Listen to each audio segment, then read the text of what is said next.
Orang Islam lata karena hal ini disuguhkan di televisi, disuguhkan oleh selebritis-selebritis.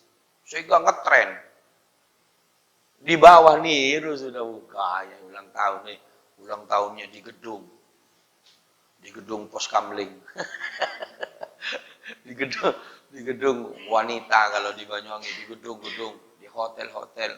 Hanya ulang tahun menghabiskan uang puluhan bahkan ratusan juta. Naudzubillah min dzalik. Ini kalau orang di luar Islam enggak masalah. Yang jadi renungan, yang jadi pemikiran kita ini orang Islam hanya untuk acara sesuatu seperti itu yang sebetulnya tidak layak bagi kita orang mukmin. Salah.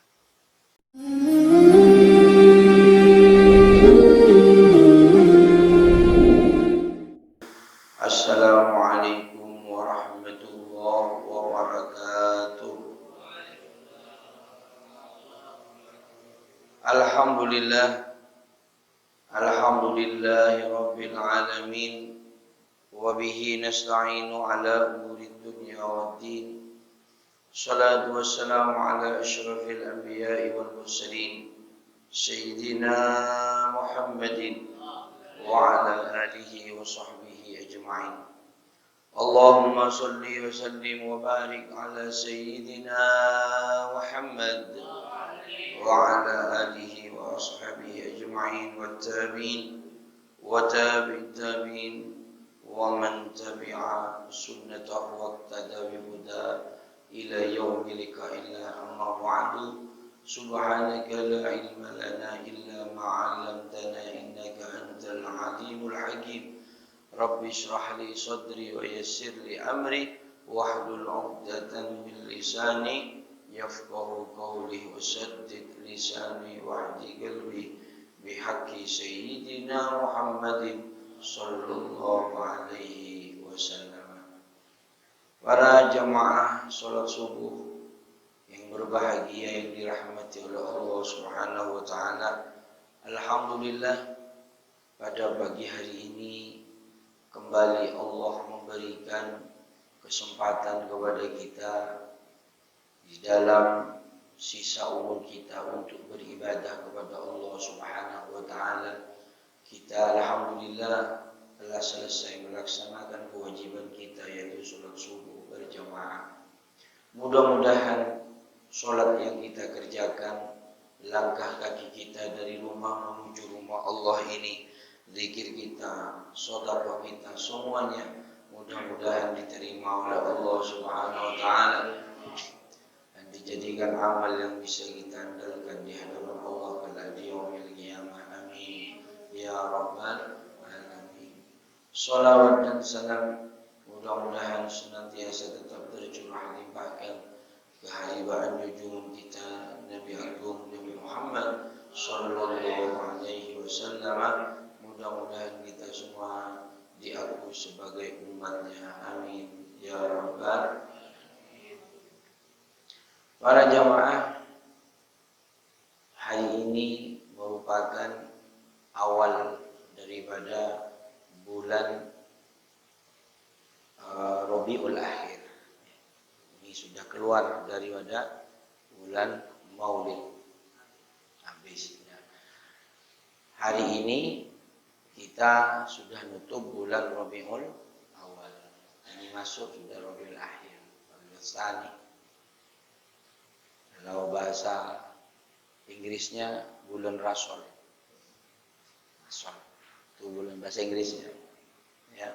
Nah, akan tetapi saudara, bukan lantas dengan kita keluar dari bulan Rabiul Awal terus kita ini tidak boleh mengadakan peringatan Maulid. Jadi peringatan Maulid ini bukan hanya terbatas di bulan Rabiul Awal. Di luar bulan Rabiul Awal ini boleh kita mengadakan peringatan Maulid. Boleh. Peringatan Maulid apa sih isinya? Baca sholawat, terus membaca ataupun mengkaji sejarah sirah daripada Nabi Muhammad SAW. Ini bulan Maulid. Tidak harus ada dok. Tidak harus ada endok. Endok itu kan hanya tradisi yang ada di Banyuwangi ataupun tradisi di Bali itu niru Banyuwangi saat ini. Gitu ya. Jadi boleh, kapan saja boleh.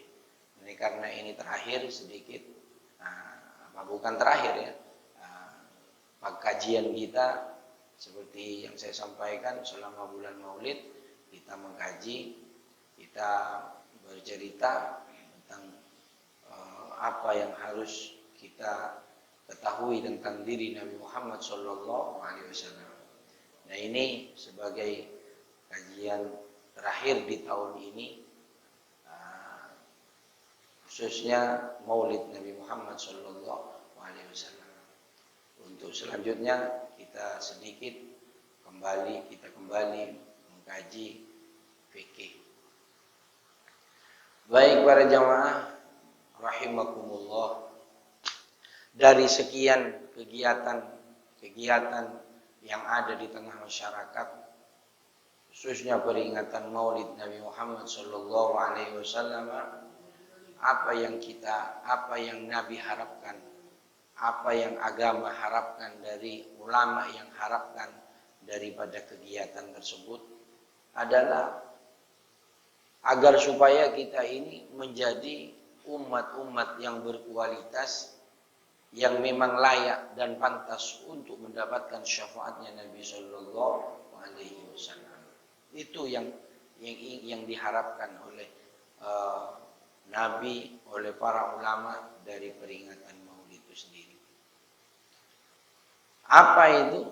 Nah ini saudara, dari sekian kisah-kisah yang ingin ditumbuhkan, yang ingin dicetak, harapannya adalah kita ini menjadi orang yang yang sesuai dengan harapan daripada Allah Subhanahu wa taala, agar supaya kita layak untuk mendapatkan syafaatnya Nabi Sallallahu Alaihi Wasallam.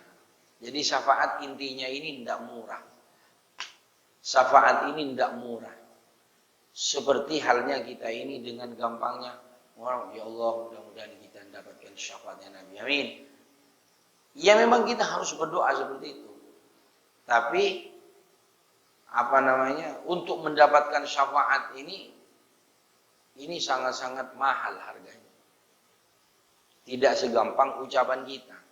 Di antaranya apa? Ya, seperti yang tertera di dalam ayat suci Al-Quran yang sering kita dengar, Muhammadur Rasulullah.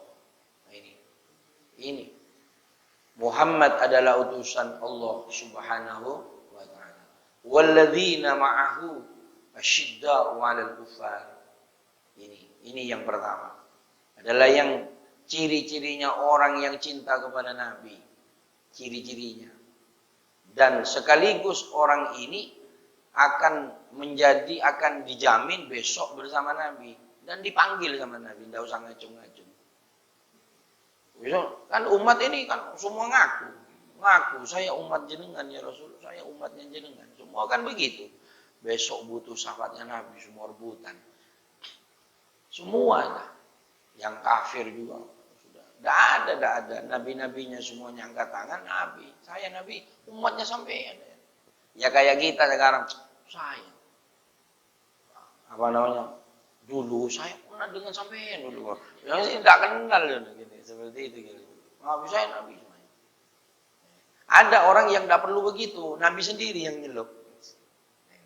Di antaranya siapa ini? Asyidda'u 'alal kuffar. Keras kepada orang kafir. Keras, makna keras di sini bukan ada orang kafir nyontok. Nih turis-turis ini sontokan bom tidak ada, bukan, itu keliru, tidak ada. Islam tidak mengajarkan seperti itu. Kalaupun ada seperti itu personil, bukan agama. Tidak ada agama mengajarkan, tidak ada. Semuanya rahmatan lil alamin. Keras orang kafir ini saudara, ini yang parah sekarang, khususnya sekarang terkait dengan ayat ini. Yaitu keras kepada orang kafir ini, tidak gampang ikut-ikutan tradisinya, kebiasaannya orang kafir. Ini yang banyak sekarang. Yang banyak sekarang orang Islam justru niru kebiasaannya orang kafir, tidak sadar. Padahal orang Islam punya tradisi sendiri. Cuman tradisinya orang kafir ini ngetren. Orang Islam latah. Karena mentang-mentang sudah masuk TV, mau medsos banyak followernya, si followernya ini ya ikut, oh ini keren ini. Padahal tidak ada. Justru kita ketika kita ikut-ikutan, justru kita ini bukan menunjukkan di dunia, bukan cirinya orang yang cinta kepada Nabi, cirinya umatnya Rasul, dan di akhirat akan menyebabkan kita ini sengsara. Contohnya yang masyhur, yang umum apa? Ya kayak ulang tahun itu. Ulang tahun. Ini ya ngetren ulang tahun. Ngetren. Ulang tahun. Bukan enggak boleh ulang tahun. Nyanyinya itu. Nyanyi panjang umurnya atau happy birthday. Saya ngaji di Pal 7 sana. Itu ulang tahun ada. Oh, padahal itu desa Toto itu. Betul. Tapi nyanyi happy birthday. Untung sapinya ndak lari. Iya, coba itu sudah merambat ke desa. Itu orang Islam. Ya mereka menganggap itu hal yang modern. Itu hal tidak ada kaitannya dengan agama. Ada. Lo nyanyi coba panjang umurnya. Maknanya apa? Kan minta panjang umur. Satu ritualnya adalah bentuk tasyakuran. Syukur kepada Allah di hari itu kita ini dilahirkan. Kan begitu. Terus nyanyinya ini niru orang kafir. Panjang umurnya. Coba teliti. Panjang umurnya serta mulia. Minta apa? Minta panjang umur serta kemuliaan di dalam kehidupan. Nah, minta sesuatu itu kira-kira minta ke siapa? Minta ke orang apa minta ke Allah? Minta ke Allah. Minta ke pencipta, minta kepada yang maha kuasa. Lah, kira-kira layak, pantas enggak minta kepada yang maha kuasa sambil seperti itu? Kan begitu? Ya, seperti sampean enggak usah kepada Allah sudah minta ya. Enggak sopan. Minta ke bupati wes. Minta pecis wes. Ayo bupati, ayo minta uangnya kira-kira gimana? Tempeleng gitu. Ya, kan seperti itu. Bagaimana kalau kita minta kepada Allah itu minta sesuatu yang apa ya? Yang tinggi, minta panjang umur ya. Siapa orang ayo berani minta pendek umurnya? Kan tidak ada. Jadi minta panjang umur sesuatu yang tinggi di atas harta. Di atas harta. Makanya minta sesuatu yang tinggi haruskah kita ini caranya tidak sopan kepada Allah. Nah ini kan salah. Salah. Ini mencampur aduk antara agama dengan apa? Sesuatu yang dianggap tradisi. Padahal fatal. Fatal. Tapi orang kan nganggap enteng itu. Ulang sekali lagi, ulang tahun, bentuk syukuran, ini boleh, tidak salah. Dan perlu kita ini bersyukur atas nikmat Allah. Alhamdulillah, usia tambah, wis. Kan sebagai renungan, bersyukur dan kelahiran kita ini. Usia, insyaAllah, sudah 40, sudah 50, sudah 70, kan begitu.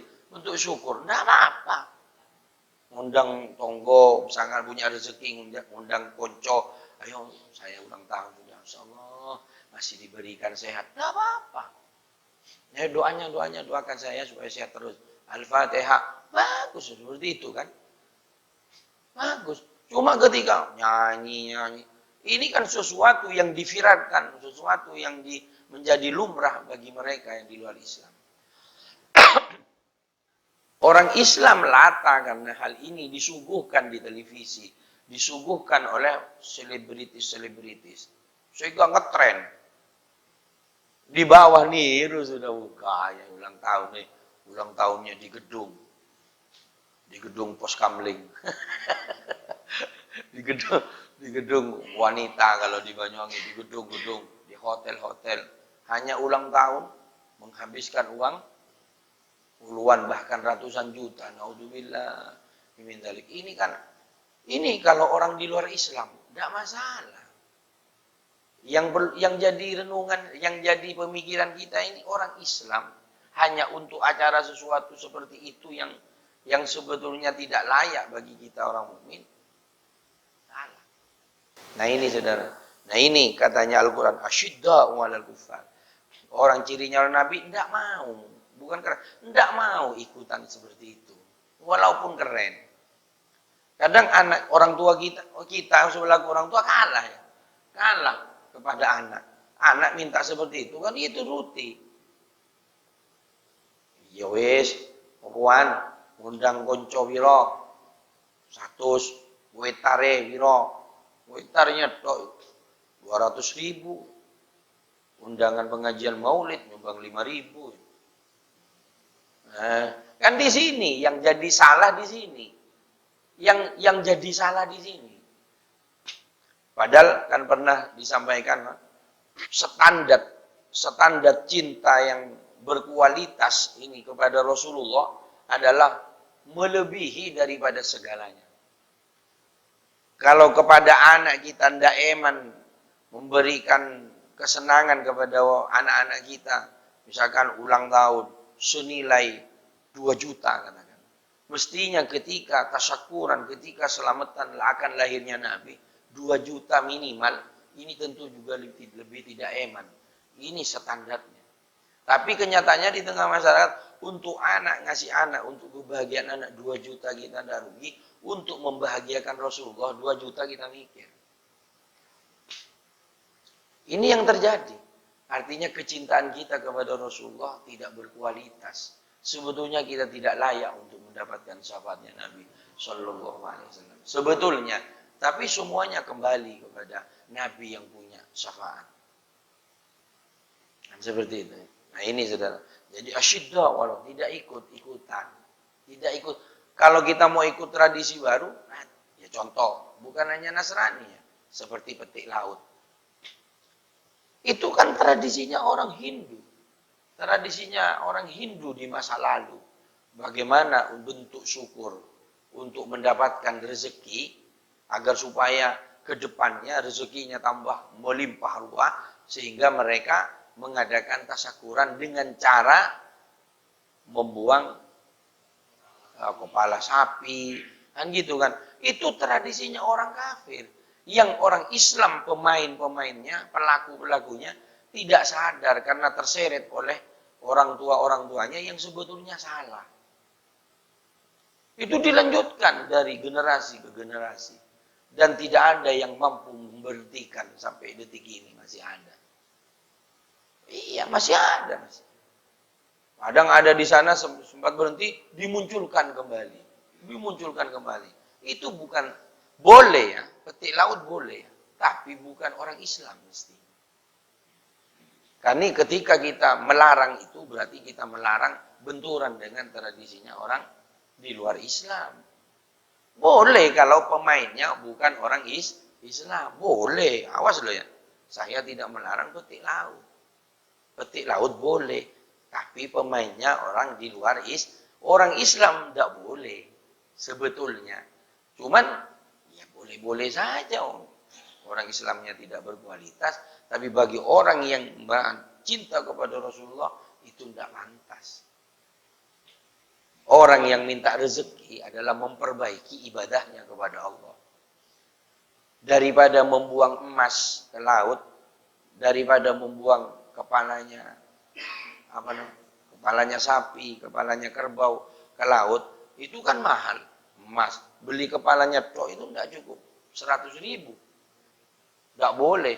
Bisa-bisa 500.000 paling sedikit, paling murah kalau kecil. Kan seperti itu. Nah, mending sebagai syukur kita, panggil anak yatim ataupun fuqara masakin sumbang. Itu akan lebih bagus dan akan lebih manfaat daripada membuang ke sana. Dan niatnya lagi kan keluar, ngasih siapa? Nyi Roro Kidul. Loh, emangnya yang punya rezeki ini Nyi Roro Kidul lah. Emangnya yang punya laut ini Nyi Roro Kidul lah. Nah, yang punya rezeki adalah Allah. Loh, kenapa harus membuang ke laut? Ada apa di laut? Kan di sinilah. Ini kan akhirnya akan menggelincirkan akidah kita. Ini yang lari kepada syirik, ini yang lari kepada kemurtatan tanpa disadari. Kan ujung-ujungnya umpama benar-benar rame, mulai petik laut kemarin. Ini ikan membeludak. Nah, ini sudah otomatis sudah murtad orang itu. Naudzubillah.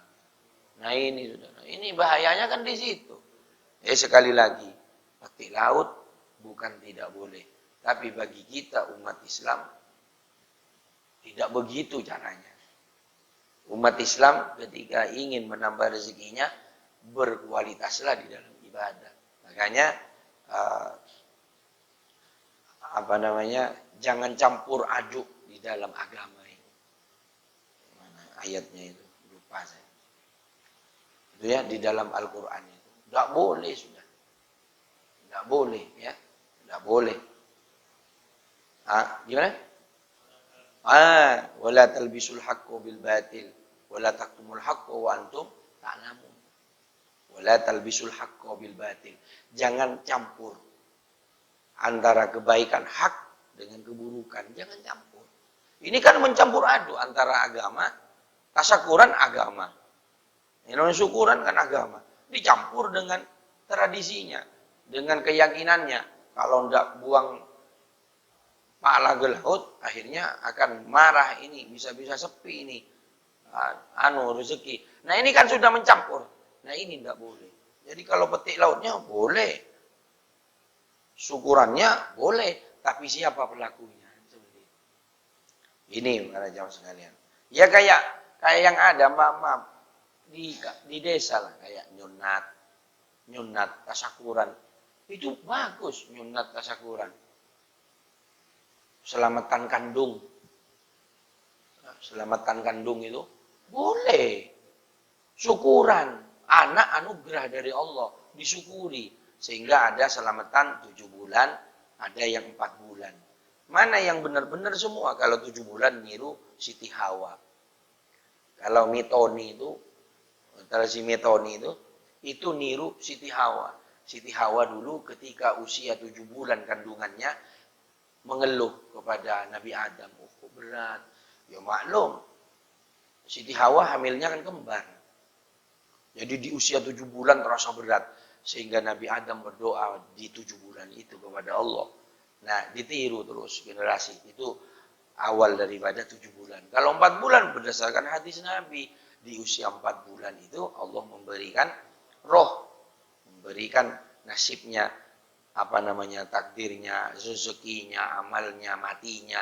Itu di 4 bulan. Sehingga selamatan di 4 bulan bagus. 7 bulan juga bagus. Mana yang bagus? Yang lebih bagus yang 4 bulan.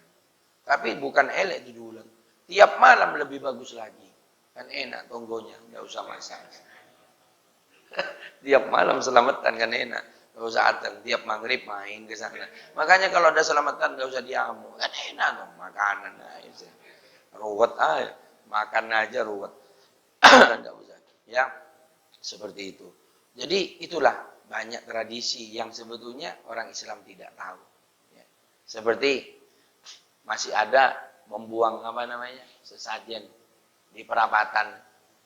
Ya, kalau di Bali sih enggak usah tanya, enggak usah ngomong karena orang-orang memang orang Bali. Saat benar menurut mereka. Enggak apa-apa. Kita enggak ulah nyala di situ karena mereka ritualnya mereka seperti itu. Salah. Lucunya kita di sini, kita orang Islam sholat 5 waktu masih naruh sesajen di perapatan itu kadang kalau subuh di Belambangan itu ada yang kembang. Nah, Hah? Iya, kadang di sini juga ada. Terus apa? Keselamatan. Islam sudah selamat di jalan, sudah diiringi, diajari doa. Bismillahirrahmanirrahim. Wala haula wala quwata illa billahil aliyyil. Kan seperti itu. Selamatkan ya Allah dalam perjalanan sampai kembali lagi ke sini. Kan seperti itu. Jadi tidak harus ngasih sesajen di perapatan itu. Tidak perlu. Itu tradisinya. Nah, kalau kita mau sedekah, kasih tonggo satu piring. Apa. Itu kan lebih bagus. Ini, jadi mereka tidak sadar. Kalau mereka lakukan, dianggapnya benar. Benar menurut akalnya, tapi salah menurut agama. Nah ini yang tidak diinginkan. Asyidda wal kufar. Harus segera tinggalkan. Terus, ruhama ubainahum. Nah ini, disinilah letak bedanya tipis. Beda tipis ya. Jadi agama tidak pernah mengajarkan musuhan. Agama tidak pernah mengajarkan permusuhan. Di sini ruhama ubainahum. Tradisinya kita jangan mau. Tradisinya harus keras kita. Harus benar-benar tidak mau. Tapi kepada orangnya jangan musuhan. Kepada orang kafir, kepada orang di luar Islam kita tetap harus rukun. Tidak boleh nyalaan. Tidak boleh musuhan. Tidak boleh syirik sama mereka. Tidak boleh. Harus bagus, harus rukun kepada mereka walaupun mereka di luar Islam. Ini ruhama ubainahum. Apalagi kepada sesama Islam. Ini kita ini innamal mu'minuna ikhwatun. Sesama muslim ini adalah bersaudara. Sesama muslim bersaudara. Ya, tidak ada saudara. Makanya pertanyaannya malaikat, siapa saudaramu? Waman ikhwanuka. Malaikat, waman ikhwanuka. Siapa saudaramu? Bukan kakang, bukan adik. Yang jawabannya muslimin, muslimat. Jadi saya sampean saudara saya saudaranya sampean. Anak sama-sama anak keturunan Nabi Adam. Ini. Makanya sering saya sampaikan bab itu ya. Ruhama'u bainahum. Ini. Terus itu salah satu cirinya umatnya Nabi. Itu cirinya orang itu cinta kepada Nabi. Jadi walaupun muludan, walaupun mengadakan peringatan maulid, tapi tidak ruhama ubainahum, tidak ulas kepada sesama. Tidak ulas kepada sesama tetangga, apalagi kepada saudara, ya ada percuma. Percuma. Berarti dia tidak cinta kepada roh. Ati'ullah wa ati'ur rasul. Taat kepada Allah, taat kepada Rasul. Taat ini artinya perintahnya dilakoni. Itu kan taat. Ini ya. Terkadang kita ini perintahnya yang ini dikerjakan, perintahnya yang ini tidak dikerjakan. Nah, ini belum taat itu namanya masih. Kan itu kan? Sholat dilakoni. Tidak puasa. Ya tidak taat masih namanya. Puasa dilakoni, tidak sholat, iya tidak taat namanya. Kan ada orang puasa di Ramadan tapi tidak sholat, ada, banyak seperti itu. Iya itu tidak taat namanya, tidak taat namanya. Ya, perintahnya Allah ini dikerjakan, perintah yang lain, perintahnya Rasulullah yang lain juga harus dikerjakan. Perintahnya Nabi sholat, perintahnya Allah. Kalau sudah perintahnya Nabi juga perintahnya Allah sudah jelas itu sudah. Karena Allah dan Rasulullah satu paket. Kalau sudah dikerjakan kepada ini Qul in kuntum tuhibbunallah fattabi'uni, kan seperti itu. Segala perintahnya Allah berarti perintahnya Nabi, dicontohkan oleh Nabi. Kalau sudah Nabi yang nyuruh berarti juga perintahnya Allah Subhanahu wa taala. Kan seperti itu, rentetan. Nabi nyuruh sholat di sisi lain. Nabi nyuruh naik haji bagi yang mampu. Kan gitu. Ini juga harus dikerjakan. Harus semuanya berusaha untuk mengerjakan. Nah, larangannya juga begitu. Larangannya juga begitu. Itu baru itu taat kepada Rasulullah Sallallahu Alaihi Wasallam. Terus cirinya yang ketiga, tarahum ruk'an sujadan yabtaghuna fadlan minallah. Ini cirinya umatnya orang yang cinta kepada Nabi. Jadi rukuk dan sujud artinya sholat. untuk mendapatkan karunia-Nya Allah, sholat. Jadi sholat dijadikan tumpuan harapan. Wasta'inu bisobri wassalah. Punya masalah, sholat. Punya beban hidup, dibawa sujud kepada Allah. Artinya mintanya kepada Allah Subhanahu wa ta'ala. Sholat ini penolong. Sholat ini penolong. Makanya sholat dengan berjamaah, dalam hadis Nabi, jaminannya dari Nabi. Nabi yang menjamin. Kalau sudah Nabi yang menjamin, positif sudah itu. Bukan positif corona. Positif sudah. Pasti terjadi. Apa? La yusibuhu fakrun fid dunya. Tidak akan melarat hidupnya di dunia. Kalau orang istiqomah sholat berjamaah, ada jaminan dari Nabi, hidupnya di dunia ini ya. Saya ngomong di dunia dulu, tidak ngomong di akhirat. Kalau di akhirat sudah jelas. Orang yang istiqomah sholat berjamaah di akhirat, jelas akan selamat besok dari neraka. Bahkan lewat di sirotnya, kalbarkil khatif. Seperti kilat yang melesat. Sudah nyampe. Yang mestinya 3000 tahun perjalanan, orang yang sholatnya bagus, sudah nyampe di surganya Allah. Jadi besok jembatannya kalau di akhirat itu 3000 tahun perjalanan kita berada di atas jembatan. InsyaAllah. Satu harinya di dunia seperti 1000 tahun di akhirat. Di akhirat seharinya di akhirat seperti 1000 harinya di dunia. Kali 3000 tahun. Itu berada di atas jembatan kita ini.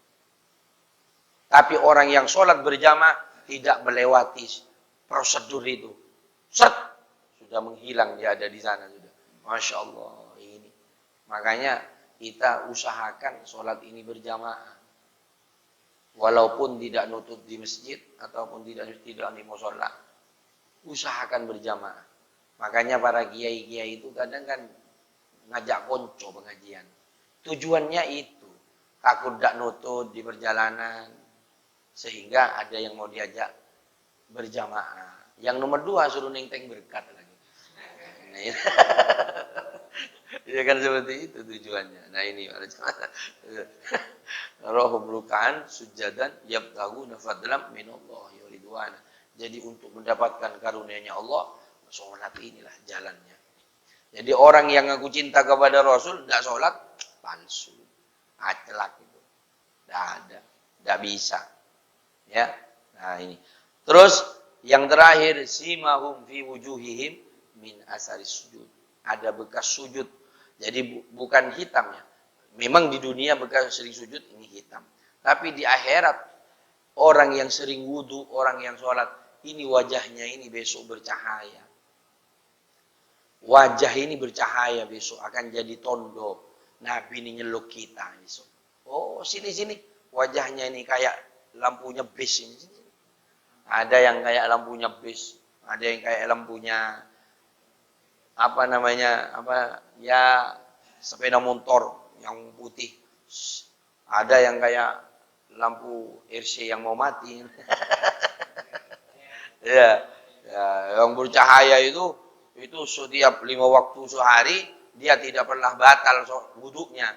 Ya, seperti Bilal bin Rabah tidak pernah batal. Setiap wuduk langsung sholat sunnah li sukril wuduk. Langsung sholat sunnah wuduk. Itu amalannya Bilal. Orangnya di dunia, dia di surga sudah jalan-jalan. Bilal.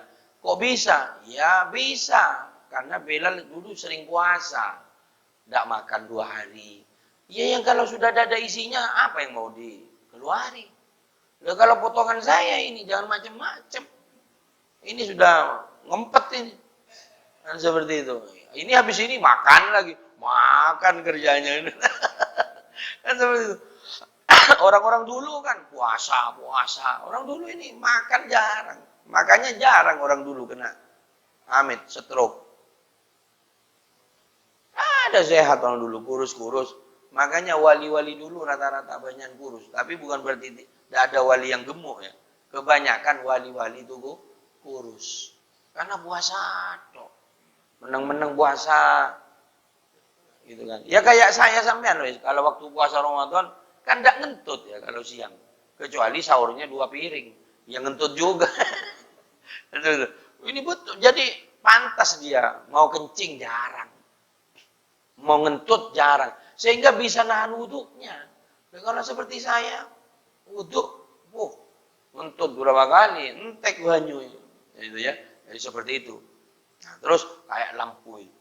Jadi kayak bulan purnama. Tapi ada yang wajahnya kedap terang dikit. Itu yang hanya wudhunya ketika 5 waktu. Ketika Jumatan.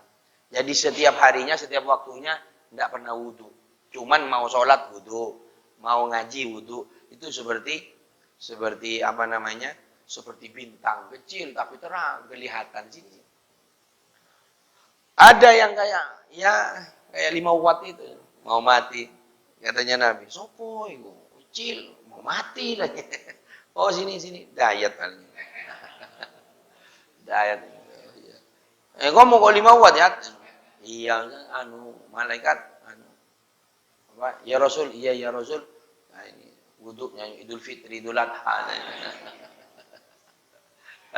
Jadi seperti itu. Ya. Jadi itu bentuk apa ciri daripada umatnya Nabi dan yang besok akan dipanggil oleh Nabi SAW. Itu hikmah, itu kesimpulan daripada peringatan. Semuanya intinya supaya jadi orang seperti itu. Terakhir saudara. Terus terakhir, ini sedikit fikih. Nah ini untuk para jamaah sekalian. Hukum melaksanakan sholat di saat pelaksanaan khutbah Jumat. Ini ulama sepakat. Ketika khotib naik mimbar, sholat ini hukumnya haram. Kecuali satu yang tidak haram, yaitu sholat tahiyatul masjid. Dan itu harus dipercepat. Nggak boleh dilama-lamain. Allah. Apalagi di depannya khotib ya. Lu pernah saya khotib di satu masjid. Ya, tapi repot. Masjid di depannya khotib kosong. Orang duduk di pinggir semua. Di pintu, di samping. Apa? Saya paling mangkel orang yang duduk di masjid ini lulusnya pintu. Nutup pintu itu. Itu kata guru saya, tendangan mana wisi guru itu nutup jalan. Jalan pintu ini tidak usah diduduki, kosongi, itu jalannya orang. Jangan sekali-kali pernah kita duduk di pintu, kecuali kita yang terakhir. Kecuali kita yang terakhir. Kalau kita bukan yang terakhir, jangan duduk di pintu. Pintu itu buat orang jalan, bukan tempat orangnya duduk. Ini sering ini. Orang tidak sadar-sadar. Tuek-tuek tidak sadar. Jalan yang duduk. Ini Jumat khusus. Kalau sudah khotib naik mimbar. Jangan sudah. Wiridan tidak boleh. Ada gara khusus. Mau kemana orang itu? Apa? Dikira itu cocok. Dikira benar. Tidak ada artinya. Sholat. Hanya sholat tahiyatul masjid. Itu pun harus cepat. Harus cepat. Tapi boleh ya. Berarti afdolan. Tak usah sholat sudah. Ya sudah terlambat. Mengganggu khusyuan orang. Ya, mending duduk sudah. Saya duduk sudah. Lebih afdol khotib sudah. Ya, lebih afdol ya. Tapi saya tidak mengatakan tidak boleh ya. Boleh. Di sholat di waktu itu boleh. Yang dibolehkan hanya sholat tahiyatul masjid. Boleh. Tapi kelasnya boleh. Kalau cerita ngomong afdol, ya mending gak usah sholat. Mending langsung khotib.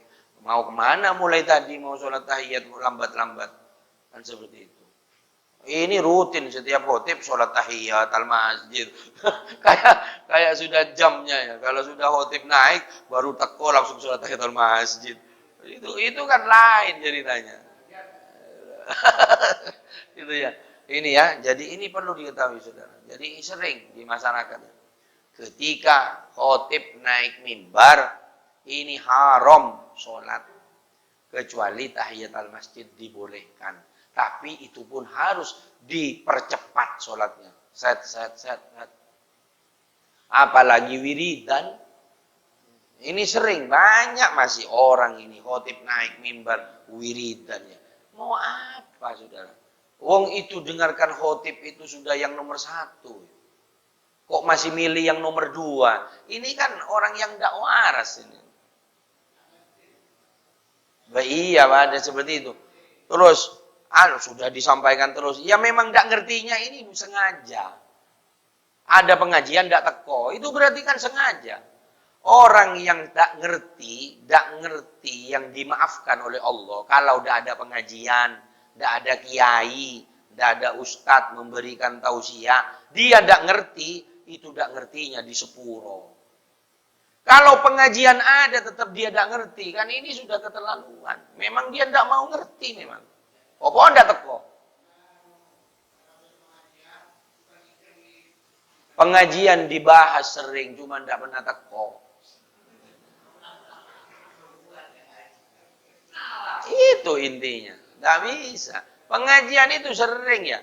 Bukan ustadz saya, bukan ustadz yang lain menjelaskan. Kalau khotib, tidak usah wiridan, usah. Itu sering sudah. Di mana-mana. Bukan hanya saya yang bahas. Kiai se-Indonesia bahas itu sudah. Ustadz-ustadz itu disampaikan. Itu bukan hanya baru sekarang. Mulai dulu sudah. Cuman kita tidak bati perhatian. Disangkanya sehingga dia ngaji. Nah inilah ilmu. Inilah ilmu. Makanya Ibnu Ruslan ini dawuh man bi ghairi ilmin ya'mal a'maluhu mardudatun la tuqbal. Amalnya, ibadahnya orang yang tidak punya ilmu ditolak oleh Allah. Dia gara-gara seperti itu. Disangkanya dia wiridan bagus enggak bagus? Bagus, siapa yang mengatakan elek? Tapi waktunya di saat sesuatu yang berharga maka menyebabkan orang itu tidak ada apa-apanya. Justru Jumatannya batal dia. Berarti dia dianggap sudah wiridannya tidak bernilai apa-apa. Datang ke masjid capek-capek, dianggap tidak Jumatan. Parah. Parah. Gara-gara apa? Gara-gara kebodohannya. Kenapa bodoh? Karena tidak mau bertanya, tidak mau ngaji. Inilah harganya ilmu, saudara. Makanya Allah da'u wa qadimna ila ma'amilu min amalin. Besok banyak amal yang sia-sia. Banyak orang yang berharap, amal saya banyak. Mana kok gosong? Ya itu diantaranya. Selain riak, selain dirinya itu karena sebab riak, juga karena tidak punya ilmu itu. Akhirnya harapannya ilmu yang banyak, justru ilmunya ini menjadi sia-sia di hadapan Allah Subhanahu wa taala. Jadi itu sedikit fikihnya, mudah-mudahan menjadi ilmu yang bermanfaat. Mungkin ada ada ya tidak ada khusus jam 5 gitu ya.